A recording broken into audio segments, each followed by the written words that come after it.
am Miss Maria Mirasol Ivillar, your science teacher. So today, we will be having a new lesson.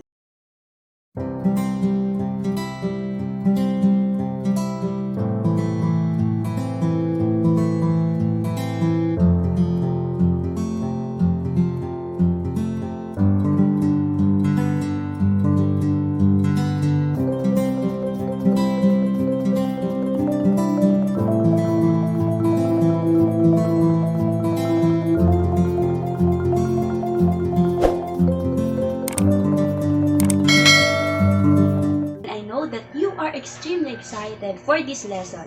So what are you waiting for? Come on, let's go. Let's discover something new together. Okay, ngayon pag-aaralan natin ang tungkol sa force.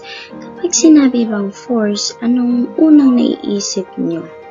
Ano ang pumapasok sa isip nyo kapag naririnig nyo ang salitang force? Okay, tignan natin kung tama ang iyong nasa isipan.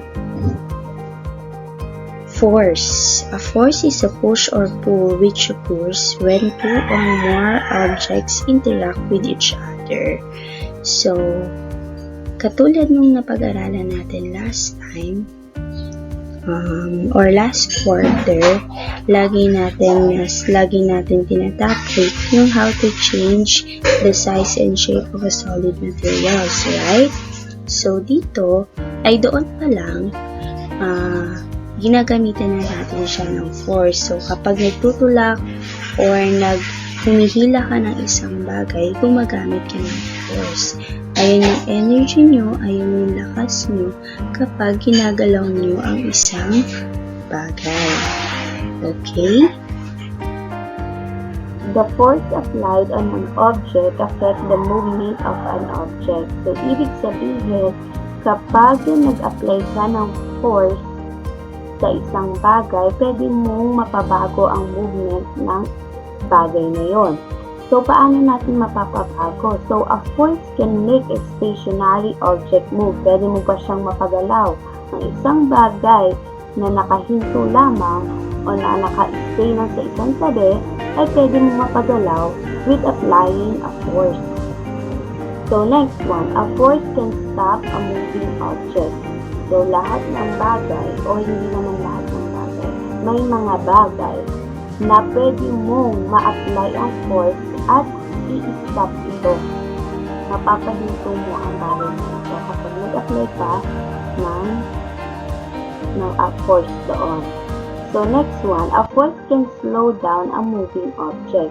Pwede mo naman mapabagal ang isang bagay through applying a force. And friction can slow things down or sometimes make things too faster because of the grip that it causes. So, ibig sabihin, si friction din ang makakatulong kay force para mag-slow things or go faster of some things. Okay? So, what are the examples, ma'am? So, the examples is a soccer player uses force from his feet to change the direction of the ball. So, in applying force, napabago niya yung direction o pinupuntahan ng ball sa soccer player. So, yung force ay nanggagaling sa kanyang paa. So, pwede niya mapapunta sa right or pwede niya mapapunta sa left para din manalo ang kanilang team. Okay, that is applying a force. So, next one, the force of the wind keeps the sailboat moving. So, depende sa force ng wind, yung pag-move ng sailboat. Yan. Next one, another example.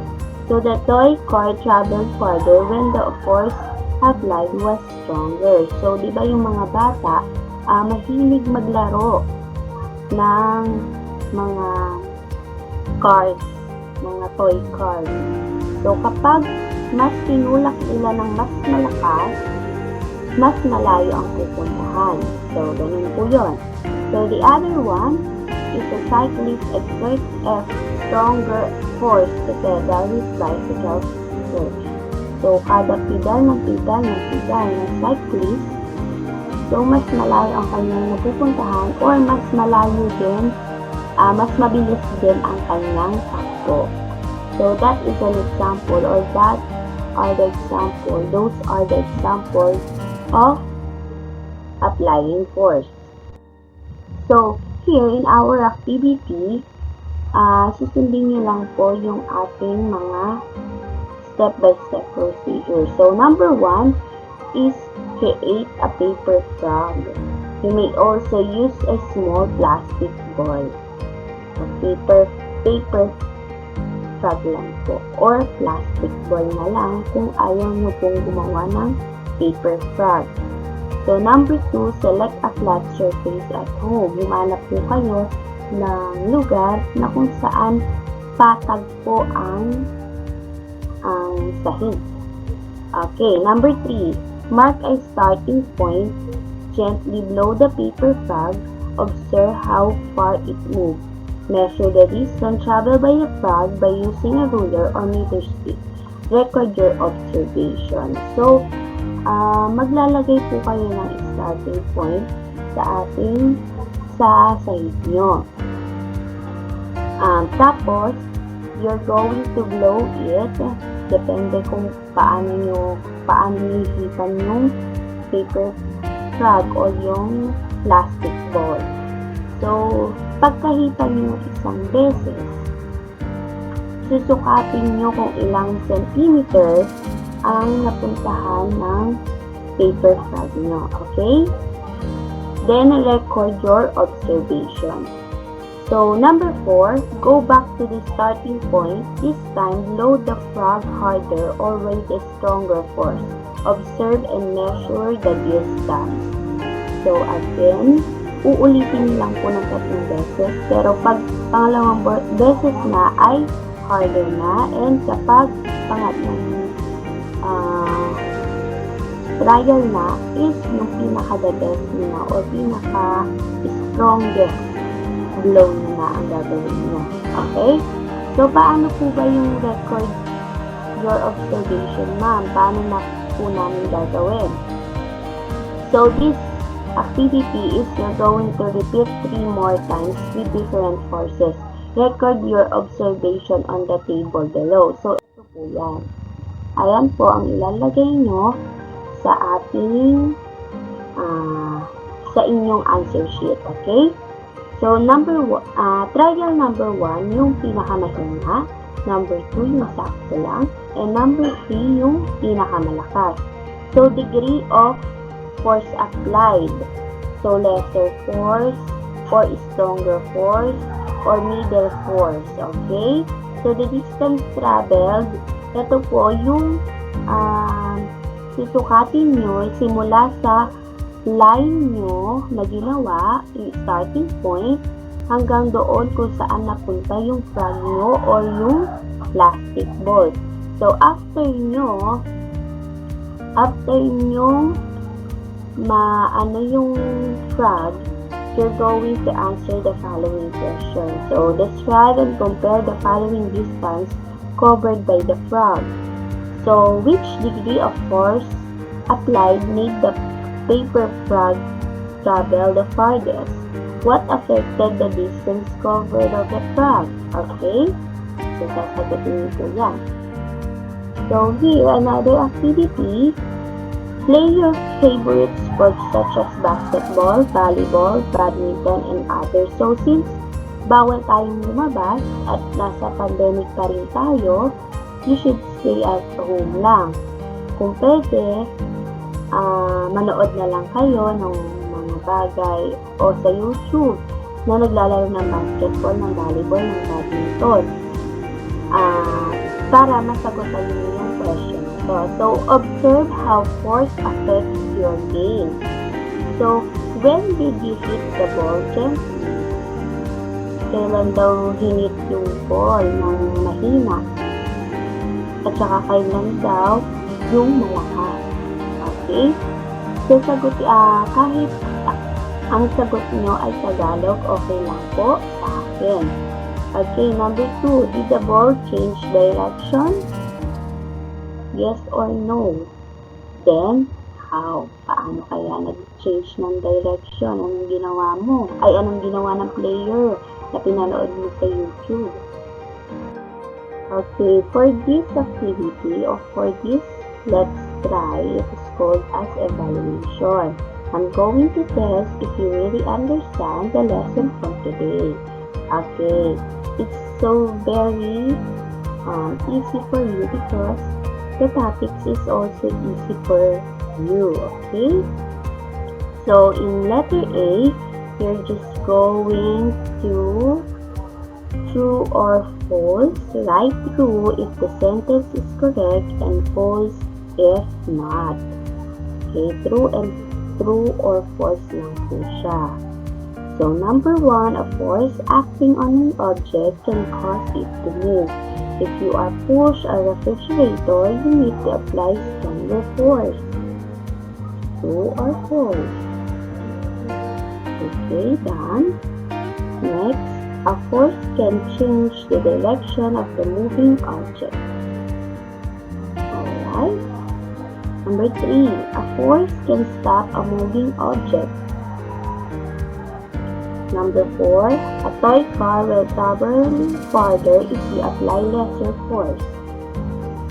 And number 5, a ball rolling down the stairs has lesser force than a ball rolling on the floor. Alright. So here, in the letter B, you're just going to choose your answer inside the parentheses. Number 1, race car use. Race car, ano bang ginagamit? Lesser force or greater force to win the race? When we say lesser force, maging lakas lang or greater force, kapag malakas yung force na i-apply sa isang bagay. Okay? So, when you tiptoe, you use lesser force, greater force on your footstep. To score in baseball, you need to hit the ball with lesser force or stronger force. Number 4, a ball rolling on a flat surface will continue rolling or eventually stop. Okay, number 5, a rough surface has more friction which makes cars move faster or slower. Okay, let's see if you really understand our lesson for today. I'm going to check it, okay? So, in our lecture 8, you're just going, the goal of this is go your favorite sport and write 5 sentences how force is applied in your game. So, lahat ng force na nakita niyo sa favorite sport nyo ay isulat po ninyo. Okay? Sa malinis na papel lamang po. At katulad ng sinabi ko, ipapasa niyo lang po sa akin through Messenger. Okay? So, your role is be an athlete. The audience is great for pupils and family members. So, since we are in our pandemic, hindi na po ang grade 4 pupils. Family members na lang. Okay? So, the situation, you are an athlete, show how you apply force to win the game. So, the product is illustration with description written on a band paper. Okay? So, I think that's all. All of us are good.